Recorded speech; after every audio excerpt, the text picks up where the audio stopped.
Kita jangan faham mati kufur ni hak sembah berhala atau sah-sah dah mati kufur. Yang kita nak kena jaganya, kita ni hak Islam yang kita warisi daripada mak ayah kita, Islam kitanya. Adakah kita Islam yang beriman? Islam lain, iman lain. Islam warisi pusakai daripada ibu bapa, iman kepercayaan masing-masing. Adakah kita orang Islam yang beriman ataupun tidak? Kemudian orang Islam yang beriman, orang Islam yang beriman, ihsannya macam mana? Amal ibadahnya macam mana? Sebab iman tadi, nak sempurna Islam dan iman, dia kena sempurnakan dengan ihsan, pengabdian diri kita kepada Allah Subhanahu wa ta'ala. Kalau kita Islam yang kita terima daripada mak ayah dan kita beriman dengan Allah Subhanahu wa ta'ala, tapi kita tidak ada ihsan, kita tidak melakukan ketaatan, kita banyak melakukan kederhakaan kepada Allah Subhanahu wa ta'ala, maka iman kita tidak batal dengan kederhakaan kita kepada Allah Subhanahu wa ta'ala, tapi iman kita lemah. Iman kita lemah. Sebab nak kuat iman, nak mantap iman, nak sempurna iman, mari daripada ihsan, ketaatan yang kita lakukan. Jadi kalau kita tidak ada ketaatan, kita derhaka kepada Allah Subhanahu wa ta'ala, iman jadi lemah. Kalau kata tidak batal iman saat kita ni hidup, yang kita paling bimbang ketika kita nak mati. Sebab apabila iman kita lemah, rohani kita lemah, kita dalam kan tidak ada bekalan amalan, walaupun kita beriman, maka kita dalam keadaan lapar dan dahaga ketika nak mati, kesudahan. Hati kita bimbang menghadapi fitnah yang paling besar, iaitu fitnah dekat nak mati. Kita ni menghadapi dua fitnah besar. Yang pertama fitnah ketika nak mati, yang kedua fitnah besarnya fitnah Dajjal. Fitnah Dajjal ni dihadapi oleh mereka yang hidup di akhir zaman. Satu lagi fitnah besarnya fitnah dekat nak mati. Kedua-dua fitnah ni fitnah akidah belaka.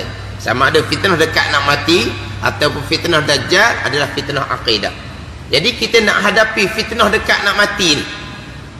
Jadi kalau kita dalam keadaan imannya ada tapi ihsannya tidak ada, amal ibadahnya tidak ada, maka ketika tu dalam keadaan lapar dan dahaga tu, syaitan akan goda ketika tu, goda akidah, bukan goda syariat. Bukan dalam keadaan nazak nak mati, syaitan mari mu tak semayang sebab mu nak mati dah, tak sedut mayang-mayang lah mu, dah tu dah. Bukan godaan tu dah. Godaannya nak paling keimanan kita kepada kekufuran. Ni dibimbangi. Kalau iman kita lemah, kerana ihsan kita tak ada, maka dibimbangi ketika tu. Kalau syaitan berjaya ketika tu mengkufurkan kitanya, wal'azabillah, maka itu dia panggil su'ul khatimah, mati dalam kufur. Sebab tu kita jangan buat mudah-mudah dosa-dosa ni. Alah, dosa kecil je, jangan main dosa-dosa ni. Berdosa ni akan membitik hitam hati kita. Kalau tu dosa kecil je, hak tu dosa kecil je, dah mana besar? Ada kecil je. Walah, kalau kita memperkecilkan dosa, dosa kecil akan menjadi besar. Dia ada kerana beberapa sebab yang menyebabkan dosa kecil menjadi besar. Di antaranya kita memperkecilkan dosa. Alah, kecil je. Jadi dosa tu akan jadi besar. Sebab apa nak kena jaga ni dalam bab ni? Ni persoalan kekuatan kita menghadapi fitnah dekat nak mati.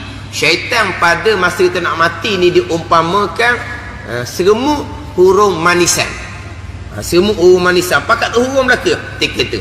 Sebab apa? Di situlah perkiraan. Sekarang kerja syaitan dah goda anak Adam ni, perdaya anak Adam. Anak Adam ni tergoda. Anak Adam ni terpedaya dengan hasutan syaitan. Turun.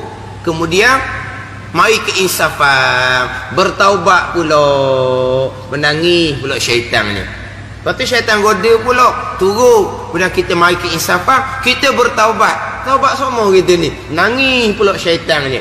Tapi kalau dia goda dekat nak mati, kalau berjaya, berjayalah. Kalau gagal, tak ada lah godaan dia, habis setakat tu je.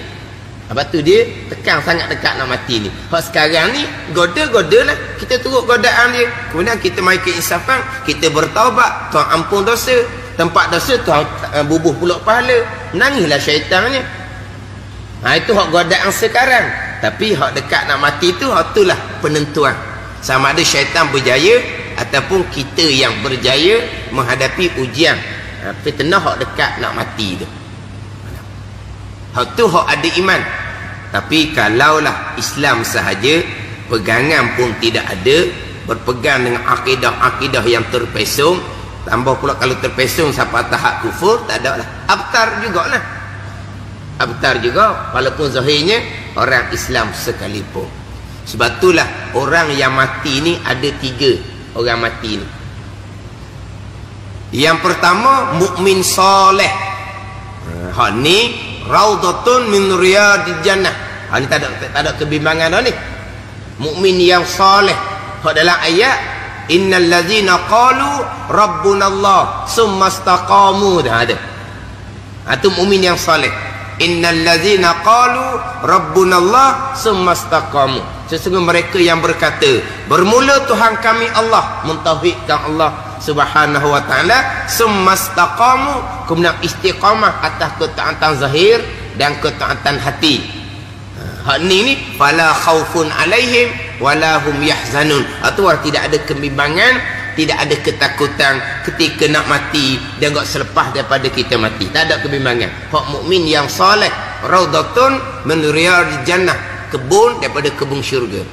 Yang keduanya mukmin yang derhaka. Yang ketiganya mati kufur. Yang ketiga ni abtar. Mati kufur ni abtar. Mana kalau dia dalam keadaan pegangan dia kufur, abtar. Kalau dia beriman tapi dia tidak ada ihsan, imannya lemah, dia terpedaya dekat nak mati wali'azabillah pun, ni kufur, abtar. Yang keduanya mukmin yang derhaka. Masa dia mati itu dengan kurniaan Allah, dia selamat dengan perlindungan daripada Allah Subhanahu wa taala. Maka hak mukmin yang derhaka ni, dia akan diseksa di alam barzakh, tapi masih lagi ada harapan. Sebab mukmin ni walaupun derhaka sekalipun, dia tidak abtar.